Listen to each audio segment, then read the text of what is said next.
Hi everyone, take two. My mic was not on for the last one, just want to do a fresh cut. So this is for the week of May 20th, 2018, and it is Memorial Day weekend. I hope everyone's safe. I hope everyone is celebrating appropriately and having a weekend of remembrance. I know it's generally in the US a time to barbecue and be casual about it, but I hope you have a little bit of time for reflection. Okay, that's out of the way. Let's dig into two new game releases from Microsoft and Sony, both exclusive to the consoles. First is State of Decay 2, came out on the 22nd. It's currently sitting at a 68 on OpenCritic. Microsoft needed a bigger hit than this. They needed to let it cook, clearly. Apparently there's a ton of bugs and it's broken in some parts. That's not the win that Microsoft needed, especially from a main title from them. And this is a pretty niche audience, and so it needed to be better. I think the first one even got better reviews than this, and it had the same issues. So Microsoft not learning their lesson, and it's going to hurt them. It's going to hurt them in the long run. They need games. They need wins, and Sony is so far ahead in that regard and in sales that Microsoft really can't afford to make any mistakes from here on out. The next game is Detroit Become Human, released on the 25th, just yesterday, PlayStation 4 exclusive. It's currently sitting at a 79, which is rather encouraging because David Cage games are very specific in what they're trying to set out to do, and this one seems to be the best one that he's created so far in terms of narrative and branching stories. And the acting looks great, the characters look good, your decisions seem to matter, and there's a ton of different branching pathways that you can take throughout. I've seen like the map of like what decisions you made, and there's a ton of branches that carry through. Very encouraging again to see that a game like this is doing so well, and it looks like Cage has kind of started to perfect his formula. And this is budget, okay? This is marketed. I don't watch that much TV. This is on NBA playoffs and stuff, okay? This is a heavily budgeted game. I hope it does well. This is hopefully another big hit for Sony. They just keep releasing exclusives, man, and they're doing well. They're killing it. Just a couple of stories I want to get into. Not a heavy news week. Again, we are just a few weeks out from E3. Not too much is going to be going on right now. So, with that being said, I just want to air a grievance right off the bat. So this is my birthday month, right? And I'm signed up with Microsoft and Sony and Nintendo. Nintendo's always been the only one to give discounts and stuff for birthdays. As far as I know, I've never gotten anything from Microsoft or Sony. But their birthday offerings are garbage. Nintendo's. Even though it's free, it's like 30% off select games, and it's like old 3DS games and old Wii U games. So they're giving you a discount on 3DS games that are released like 5-6 years ago, years ago in some cases, and for the Wii U games, they're giving you discounts for a system that 12 million people bought when the Switch has already sold 18 million. Not even like a 10% discount off of a game on their online store. Nothing. Again, Sony and Microsoft don't do anything, but it's like if you're going to offer something for a birthday, right, once a year, 10% off a new game, is that too much to ask? And mind you, I remember this from last year too. And it was the same selection of games. Nothing's changed in a year. It's the same 30% off, the same old-ass games that are all going to be ported to the Switch. Nintendo, don't get it at all. I don't understand it. Not going to make me want to buy those. I had a 3DS. I played all the games that I wanted to play for it and sold it. Sorry. Now I have the Switch. I hope they just start porting all the 3DS games to the Switch as well. A few stories, like I said, nothing huge I want to talk about except for the main topic, but wanted to get into first. Mario and Rabbids Kingdom Battle released a new trailer for DLC, and it's called the Donkey Kong Adventure, and it introduces Donkey Kong and a cranky Kong Rabbid, which looks fantastic. It's just an old guy with glasses. It looks like a rabid Cranky Kong, duh. Okay. I still have not purchased this game. It's on sale, I believe, this weekend for $30. That's a great deal, especially for Nintendo games. I know it is a Ubisoft game, but Nintendo games, even if even though it's made by another company, they tend to not drop in price and have sales. So if you haven't played it, it looks really fun. I might actually be purchasing it pretty soon. But yeah, I just, with the new DLC coming, I watched gameplay and footage. Donkey Kong can like pick guys up now and throw them and move them around. He throws a banana. It looks pretty dang fun and jolly. Yeah, I'm interested. I think I'm gonna wait for all the DLC to come out for this game and get the whole package so that I can play like the full experience. That's kind of how I do games now, unless they're huge releases that I'm interested in. It's just, I'd rather wait for the DLC and wait for the Game of the Year edition. I know that's not popular and that's not what the companies want, but that's the nature of the business now. The next thing, Sony CEO Kenichiro Yoshida said that quote, and I quote, "The PlayStation 4 is entering the final phase of its life cycle."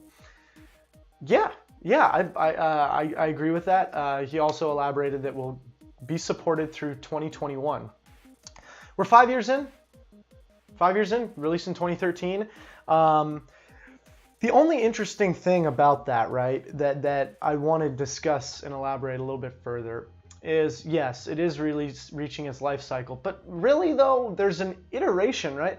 Past systems never increased in horsepower, really. They just, for example, you had the PS3 Fat, right, when it was released. You could get it, I think, like a 20 gig and a 60 gig. And it was a big old beast of a machine, okay? And then they made the PS3 Slim, and they iterated, okay? But they kept the same basic parts. So for them to say it's reaching its life cycle, they just released the Pro like last year or 2 years ago, a year and a half ago, 2 years maybe, 2 years ago. So 4 years in, they release a more powerful system. That doesn't fly that this PS4 is entering the final phase of its life cycle. I guess if they're announcing a PS5, right, that'll come out most likely the end of next year. I think that was my guess. I don't see why, especially business sense, since the PlayStation 4 is doing so well. I would iterate again. I would iterate off the PS4 Pro. So I'd take the Pro and make it slimmer and better. I mean, look what Microsoft's done with the Xbox. The Xbox One console is a pretty big console, and it's got a big, beefy power supply, right? But then the Xbox One S got much smaller and has the power supply internal. And the Xbox One X, I think, is a tad smaller than the S. And it's way more powerful, okay? Because that's what you do. It's time, right? And my question is going to be, the thing I'm very interested in is, how much more powerful is the PS5 going to be than the Xbox One X? I mean, the Xbox One X is pushing 4K. It's native 4K, right? Native 4K. All right, but it's pushing 1080p at 60 frames. It's pushing 4K at 30 frames, I think. How much better is the PS5 going to look? I think that, I mean, that's basically Xbox's Xbox 2, right? Is the X. That's it. It happened after 4 or 5 years or whatever. That's what Sony should do. This should just be the PlayStation 4 Extreme. I'm just using that as an example. That's a stupid name. Thanks, Microsoft, for that. But that's kind of what they should do. I don't see why you do a PlayStation 5. What new features is it going to have? I honestly think it's a mistake. I think it's bifurcating your audience. I think, and especially now with how well the PlayStation 4 is doing, why are you splitting your audience? It's still selling like gangbusters, right? They're saying, oh, we finally seen like a slowdown. Yeah, but I get that, but it's like you still have 70 million people. Then you should focus on games, right? And not a new console. You can wait. The Switch threw things off this generation because it just came out a year ago. So this is kind of like the cycles are different now. And so I just don't see much of a reason to come in with a new system. I honestly think it's going to be announced this year, truthfully. I think the PlayStation 5 is just going to say, hey, we're working on it. Developers already got the groundworks, whatever. Here's what it is. But at the same time, I don't get it, especially, you know, it's not necessary. How good do you need graphics, right? It ain't going to look much better than the X, I can tell you that. It really is not. And you know, there's going to be comparisons and whatnot. The X looks damn good. I mean, look what the X is doing for older games. It's making older games look incredible, right? And Sony has no interest in backwards compatibility like Microsoft does. So, I don't know. That's all I'm going to really say. I think it's an odd move to you know, iterate. It would make much more sense, you know, that when that support is done through 2021, maybe in 2020 announce a new system, and then that way, when they stop producing games for it, the next system will come out. That makes more sense to me. I'm not the CEO of Sony though, so what the hell do I know? The final topic I want to get into tonight is something that I've been thinking about for a long time, and analyst Michael Pachter, whether you like him or not, has said and advocated for a long time, and it has to do with the streaming of video games, right? So this week, Apple denied Steamlink app for the iOS, right? It's for the App Store, which it's Apple. My only reasoning is that they might be getting into the console market and they don't want people playing games on their phones because the Steamlink app basically allows you to play any game from your library that's installed, I believe, on your phone and just connect a Bluetooth controller. It's streaming video games. It's what OnLive tried to do. It's what Pachter thought was going to happen for this console generation. He said that this was going to be the last console generation, I think. He thought that OnLive service would take over, but then I think once he realized it wasn't happening, he said, no, there'll be maybe one more. So this is the maybe one more, right? And now it's already happening. I can take my phone right here, okay, and I can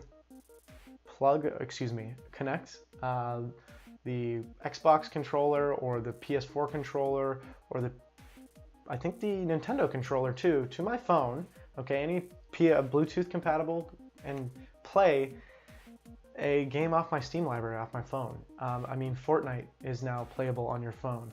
Games that people want to play, that's a streaming service. And yes, consoles are not dead yet, okay? Internet in the US needs to get much better. I honestly don't think that's going to happen. I think there's going to be consoles for another 10 years. So however many consoles that is, another 10, 15 years, especially with the way Nintendo's handling things. And with the way trends are going, I just thought it was funny that Apple denied the app for the iOS. I have an Android, I don't care. So it doesn't affect me. I actually downloaded the Steamlink app to test out later today and see how that goes. But I think it's a sign of the times, right? A sign of the times that the future's coming, man. It's here. It is something that I think needs to happen soon, right? I don't know how the technology works. I don't know if it's going to be worth it. Okay, I don't know how smooth it's going to be. I don't know what games are going to be playable on that. Now, I'm lucky. I don't play a lot of graphics-heavy games, graphics-intensive games, right? And so for me, it's not a big deal. I'm still playing, Celeste on my phone. I could probably that could probably run on a phone anyways, right?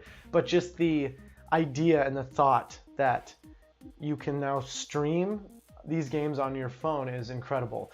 Especially, hell, that might entice me to get a bigger phone, truthfully. If I can, instead of taking my Switch places, frankly, just as an aside, I don't have that many games for the Switch. I've already played most of the games on the system that I want to. I've already played Zelda and Mario. That's it. All the games that are released, I've already played on other systems or whatever. So that might entice me to get another phone. And if I can download that to my phone, like the game to my phone, and play it off of my phone, that's like a game changer for traveling. And yes, you need a controller, but I feel like everybody's got a Bluetooth controller now. So it excites me. It excites me. That's my main point is, yes, they denied it, right? I kind of don't get why they denied it unless they're releasing a console or they just don't want people to not get stuff from the App Store. I don't know. I think it's an eventuality. But I hope that this is the future, right? That you're going to have a box that you can get that just streams games, right? And then you can download it. That's the OnLive way. Soon you're going to be able to do it. You know, you can already do it with a computer, right? You just put an entertainment system, hook it up to your TV. You're already kind of doing that, right? And now that they're releasing those, NVIDIA is releasing the partnering with the companies for huge monitors, right? The 65-inch low latency monitors. I'm going to be very interested to see like how it all just turns into a media center pretty soon, right? You know, I recently got a 27-inch 4K monitor for future proofing. It's fantastic. It's made everything so much better. And, you know, I did that for future proofing. But hey, if I can get a 4K monitor TV for $1,000, you know what I mean, down the line, that might be more of an incentive than me getting what I actually want, which is an LG OLED, right?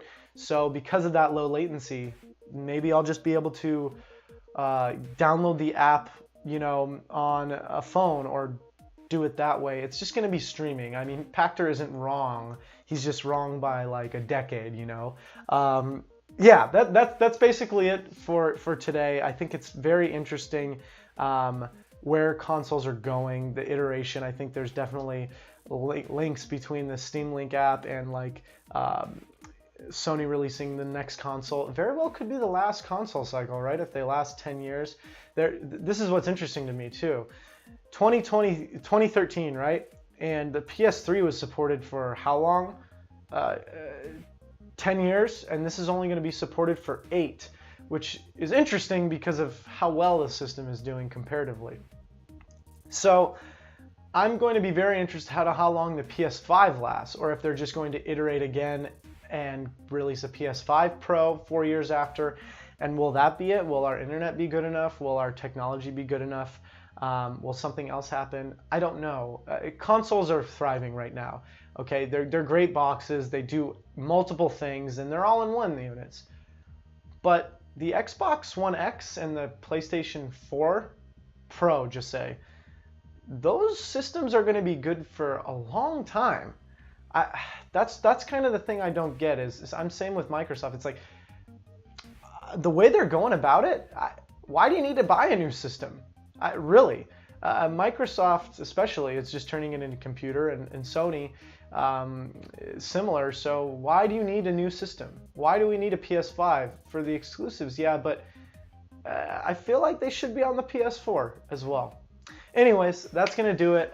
Thank you for watching. If you're watching on live, I really appreciate it. If you're just watching on an archive, I'm grateful as well. My name is GWFawkes. This is Model Gaming. This is the Model Gaming Show. You can catch me on twitch.tv/Model Gaming Show and me, GWFawkes on Instagram and Twitter. Thank you again. Have a great Memorial weekend, and everyone be safe.